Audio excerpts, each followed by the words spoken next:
তারপর হলো আই আগে এটাই সবচেয়ে বেশি ব্যবহার হয়, বুঝতে পারছেন? দে অর্থ কি?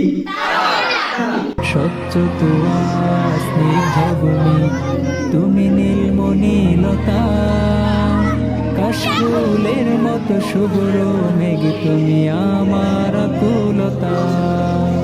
স্বচ্ছ তোয়া স্নিগ্ধ ভূমি, তুমি নীলমণিলতা, কাশফুলের মতো শুভ্র মেঘ, তুমি আমার আকুলতা।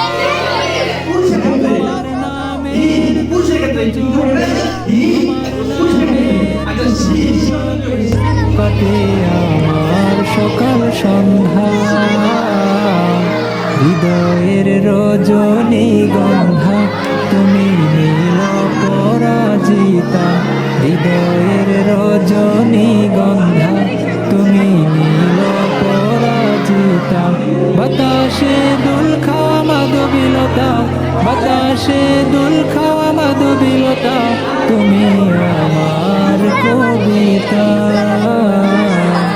হৃদয়ের রজনী গন্ধা।